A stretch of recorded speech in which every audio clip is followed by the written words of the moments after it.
Welcome back sa aking YouTube channel para sa mga first time mga panonood. Click mo na yung ganyan Stevie Hindi. Anyway guys, wala lang tayo tuloy-tuloy lang. Tulong mo na lang dun sa kapwa mo. Alright, thank you very much po. So topic natin yung for today's video. VP Sara resign as Defense Secretary. Dumarami ang panawagan. Yan guys, yan ang mainit na balita ngayon. Kasi nga, sunod-sunod. Dati mga personalidad lang na mga kakamping, mga dilawan, ang nananawagan, di ba?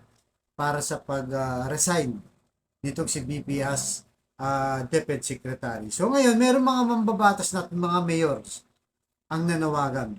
So, unahin muna natin guys yung mayor ng Iloilo. Itong si Jerry Treñas at itong si Albi Benitez. Yan guys, mga mayor to, di ba? So ito, hindi to parte ng BBM administrasyon. Dahil itong si Mayor Treñas, ano to, Lenny to, nung nakarang election, siya yung sinuportahan nila. Itong si Lenny, hindi itong si BBM. Sabi dito, it seems inappropriate for a vice president who can campaign under the same party banner as the president to participate in such events and react with abusement to the attacks. However, sabi niya, as the Secretary of Education, she is a key member of cabinet. A certain level of solidarity is expected. There are unspoken rules and lines that should not be crossed. Ayan guys, si Iloilo City Mayor Jerry Treñas at Bacolod City Mayor Albi Benitez.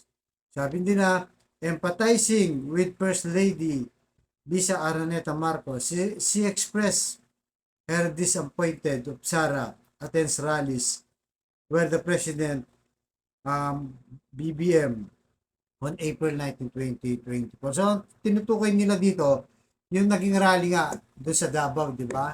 Nung tinawag na bangag, di ba? Yan din ang sabi ni First Lady Marcos. Bangag ang presidente, dragadik ang presidente, tapos tumatawa pa itong si VP Sara. So nakita natin guys, dumarami ng dumarami. So kaya malakas ang loob nitong mga to, di ba? Itong mga mayors na to. Unang-una, nagsalita na nga itong si First Lady Lisa Marcos. So kumbaga, go signal na yan. Lahat ng sumusuporta sa BBM administration ay lalabas na yan. Di ba? So makikita kung sino yung oposisyon o nagiging kontrabida. Kasi ito mga to, gaya na sabi natin, di ba? Mga Lenny to, guys. So pagkatapos ng mga mayor na makaleni, punta naman tayo sa congressman. Ito naman guys, sa Maynila, dito sa amin. District 3 ng Manila, itong si Congressman Joel Chua, nakaalyado ng ating Yorme Isko Moreno, di ba? So nakita natin kanina Lenny, ngayon naman Isko. So ang sabi naman dito ni Congressman Chua, BP Duterte has been woefully silent as our sovereignty and national patrimony in the West Philippine Sea. The so-called catch-up Fridays at DepEd schools have been a waste of time with no real result to show. Ang sinasabi niya dito, yung West Philippine Sea na alam naman natin guys, hanggang ngayon hindi pa siya nagsasalita. No comment lang siya, no comment. Kaya ito yung sinasabi ni Congressman Chua, kumaga hindi niya nakikita yung pagiging maka-Pilipino mo, di ba? Kahit hindi ka presidente, kahit hindi ka vice president, kahit hindi ka congressman, kung mahal mo ang bansa mo, kailangan magpakita ka ng pagkukondena, di ba? Ang pambubuli sa atin ng China. Kagaya natin guys, mga simpleng tao lang. Pero kinukundina natin yung China sa kanilang mga pambubuli, di ba? Ang ginagawa nila sa ating West Philippine Sea. So ito pa kayang vice president, DepEd secretary pa, di ba? Na kailangan ituro din sa mga estudyante na kailangan mahalin ng ating bayan at ipagtanggol kung sino man yung mananakot na yun, kagaya nga ng ginagawa ng China sa atin. So, bukod doon, siyempre, nakita natin itong si Joel Chua, kung taga Maynila kayo, kung hindi kayo taga Maynila, kasama sa, di ba? Doon siya na-aproba ng world class na education, di ba? School. World class public school. Di ba? 10 floor. Di air condition pa. Tatlo yan guys, natapos na. At ni minsan, hindi nga nag-attend itong si BP Sara na bilang DepEd Secretary, di ba? Kung tutuusin, dapat nandun siya kasi nga, kailangan niyang i-promote na ipakita sa buong Pilipinas na kailangan natin ng world class na public school na kagaya ng ginawa nila ISCO. Di ba? In a matter of 2 to 3 years, natapos nila halos. Di ba? Nagawa na yan ngayon, halos tapos na, guys. Pero ngayon, nakikita natin si Inday, wala pa nagagawang ganitong world class. Kaya laki-laki ng budget, guys, ng DepEd Secretary, di ba? Ang alam ko, nasa 750 billion. Highest budget kasi yan sa lahat ng departamento. Kasi education yan. So, ito mga pinagawa ni Isko, guys, na vlog din natin dito. Ang mga budget nito nasa 1.8 billion lang. Meron pang 1.2 billion. So, ilang public school na world class ang pwedeng gawin? Kung ang budget mo 750 billion, yun ay kung may will talaga na talaga sa kakulangan sa public school, public room, di ba? Yung room natin, guys. Alam naman natin, problema natin yan. Wala tayong mga kwarto na available sa mga school ay shortage talaga yan. So, bukod din sabi niya, she cannot have the best both worlds by being fence-sitter while her family and their allies challenge the authority and mandate of the President Bongbong Marcos Jr. while having little to show for an intern's substantive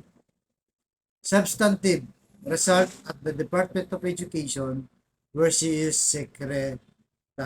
So, di ba? Kahit nagsasalita ng mga masasama laban niya kay Pangulong Duterte, ay kay Pangulong Bongbong Marcos, itong si Duterte, di ba? Si Baste, si Pulong, tatay niya, wala siyang magawa, di ba? Wala siyang magawa. Siyempre, nakakahiya, di ba? Sa presidente na under pa naman sa kay BBM. Una-una, vice president siya at cabinet member pa. So, yan ang nakikita natin. At abangan nyo guys, parami pa to. Marami pang ang lalabas dyan na mananawagan BP Sara resign as DepEd Secretary. Kasi guys, ang magiging problema nito, itong si Inday Sara, siyempre may mga cabinet meeting yan, di ba? Natural, pag-uusapan na yan. Dahil nagsalita nga itong si First Lady Lisa Marcos. Ano kaya ang feeling niya, di ba? Kung halimbawa sa isang meeting, di ba? Nandun silang lahat. Natural, pag-uusapan siya. Dahil alam ng lahat na yung pamilya niya tinutulig sa itong si BBM. Kaya sabi ng iba, kapit po ko pa rin itong si Sara Duterte. At hindi lang yan, di ba? Yung pag-alis ni BBM, departure at arrival, pagpunta-punta niya sa ibang bansa, di ba? Siguradong nandyan siya, mandatory din siya, eh makikita na naman sila ni Lisa. Di ba? Kaya taasan nga sinabi ni Lisa, bad shot na sa akin. Talagang wala nang paligoy-ligoy guys. Talagang straight to the point na ang kanyang ginawa. Di ba? Ito si FL Lisa, hindi na paligoy-ligoy pa, wala na. Direkta talaga pinangalanan itong si BP Sara. So kayo guys, anong masasabi nyo? Okay ba na talagang mag-resign itong si Sara? Kasi mahihirapan siya eh. Di ba? Siguro kaya hindi siya nag-resign. Unang-una, guys, unang-una, yung malaki ang budget niyan. Dahil ang malaki ang budget niyan, pwede niyang magamit siya sa kanyang kakaikot. Para na rin siya nangangampanya guys, di ba? Kasi siyempre gastos ng DepEd dyan, dahil secretary siya, nakakaikot pa siya sa ibang lugar ng ating bansa. Pero pag nag-resign siya, natural, di ba? Bilang OVP o Vice President, bababaan ng kanyang budget. Kasi 2 billion ang budget niya ngayon eh. Napakalayo nung kay Lenny, mga 700 million lang. So dahil magiging opposition na siya, pag umalis siya kay BBM as cabinet member, malilimitahan na lang sa, di ba? Bilang Vice President, parang solo plate na lang siya guys. Solo plate na lang siya at hindi na sa parte ng administrasyon. Parang nangyari niya kay BP, di ba? Hindi kaya parang karma ito sa mga Duterte dahil nung kay Lenny, di ba? Nakita natin na talaga tinanggal din siya. na bilang dapat magiging direct din siya, di ba? Eh, hindi nagtagal, tinanggal ni Digong. Kaya ngayon, nag-solo flight siya. Parang ganun mangyayari, kaya nitong si Sara Duterte, di ba? Na limit na ang kanyang budget.